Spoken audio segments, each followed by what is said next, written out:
Hi guys! Welcome back to my channel and welcome rin sa aking first ever Christmas vlog series.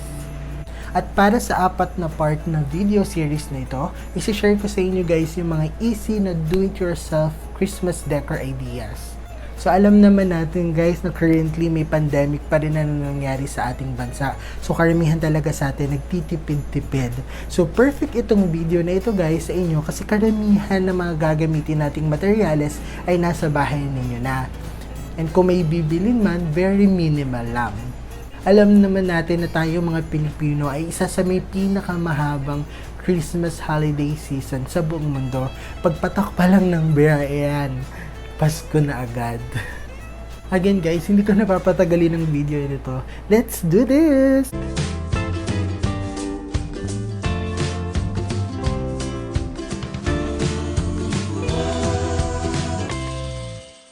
Para sa first DIY na gagawin natin, gagawa tayo ng malaking peppermint candy or yung peppermint na lollipop. So, perfect ito para dun sa mga plantito at mga plantita na nandyan. So, alam naman natin, lately, ang dami talagang nahilig sa mga halaman at isa na dyan yung tita ko. So, nagkaroon tayo ng mini garden, nagkaroon tayo ng mga halaman dyan sa labas. Kaya, perfect talaga ito para sa inyo.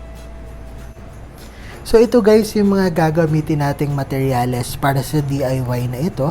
So, first is yung stick. So, kahit anong stick naman na meron kayo dyan, yung mga lumang stick na lang para mas makatipid tayo, pwede naman yun. Now, so ito, cellophane, yung clear lang. Ito naman, kahit yung may mga plastic cover na lang kayo dyan sa bahay na mga na before na hindi na nagamit, pwede yun. Now, so ito, paintbrush. Actually, hindi siya paintbrush, makeup brush siya. So, wala akong nakuha. So, ito na lang, pwede na yan. Ribbon, kahit anong kulay ng ribbon, ako preferred ko kasi ang red para mas Paskong-Pasko talaga. And also, paper plate. And then, ito, paint natin, red and green para Paskong-Pasko. Then, the rest is tape na lang. So, simulan na natin. So, ayan guys, simulan na natin. So, kailangan natin ng dalawang paper plate. So, kanina ito, pininturahan ko na siya ng puti. So, ito yung pinaka magiging harapan niya. Then, ito. Yan. Lalagyan lang natin siya ng butas dito.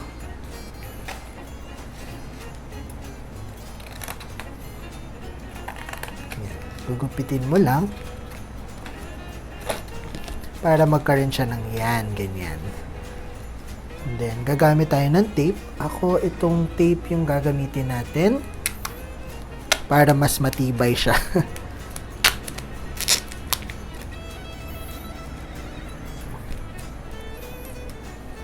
Yan. Perfect. Yan, ganyan siya. Tapos, lalagay na natin to. Yan. Pwede kayong gumamit ng glue stick ha.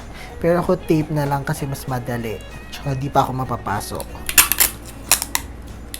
Yan, iti-tape ko lang yung mga gilid.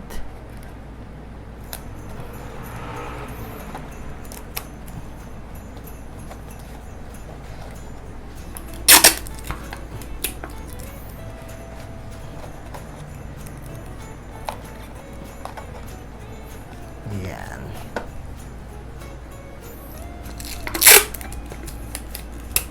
So, dito sa taas, lagyan din natin para may suporta siya. Buti pa siya, may suporta. Charot.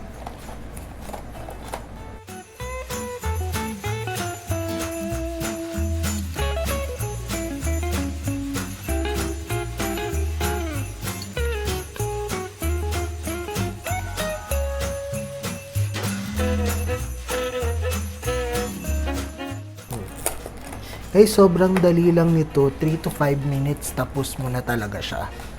And next is pipinturahan natin na siya ng red. Yan. Yung green, yun yung gagawin ko dun sa isa later. Salitan sila, red and green.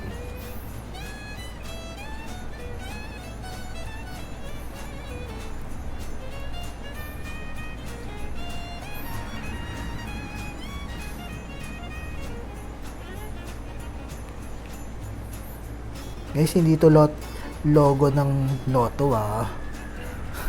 Char.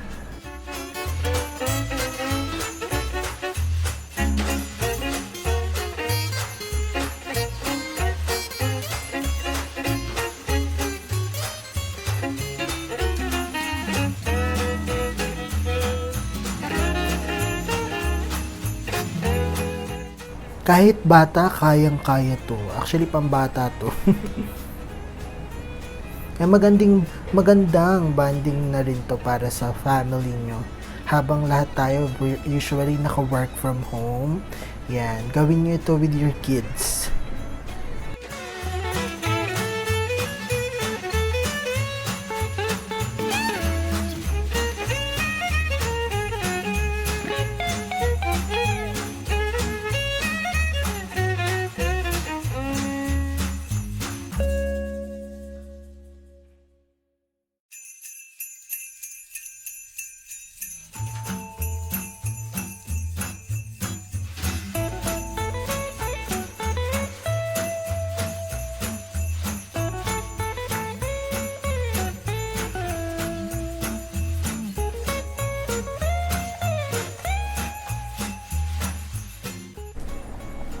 Yan. So, tapos na tayo. So, set aside ko na lang muna siya para patuyuin muna natin.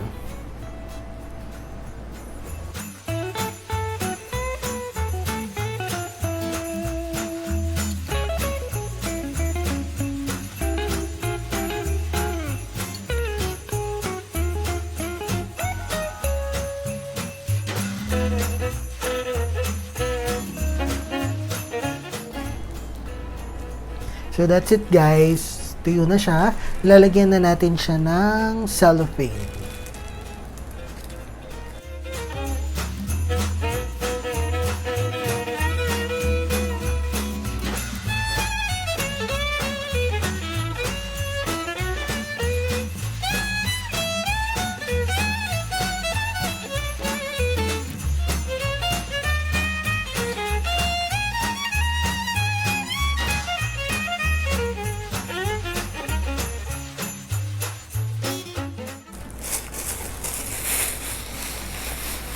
Titape ko muna siya para bago ko siya lagyan ng ribbon.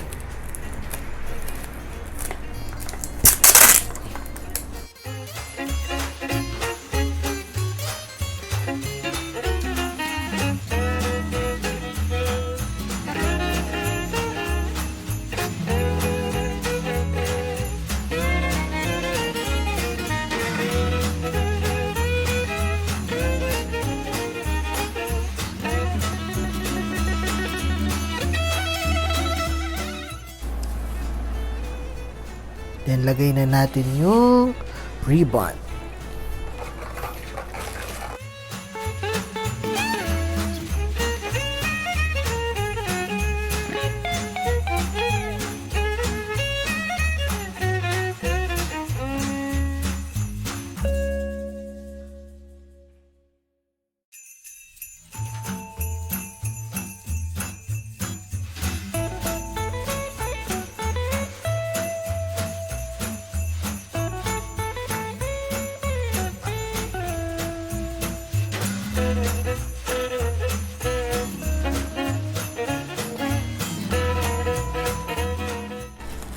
That's it!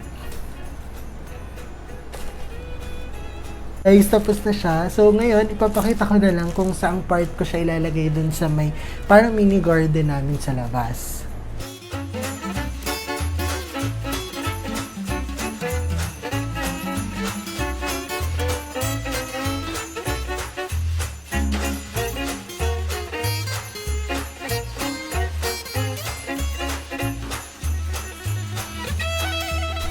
Thank you guys for watching and watch out for the second part of this video series. Thank you guys and Merry Christmas!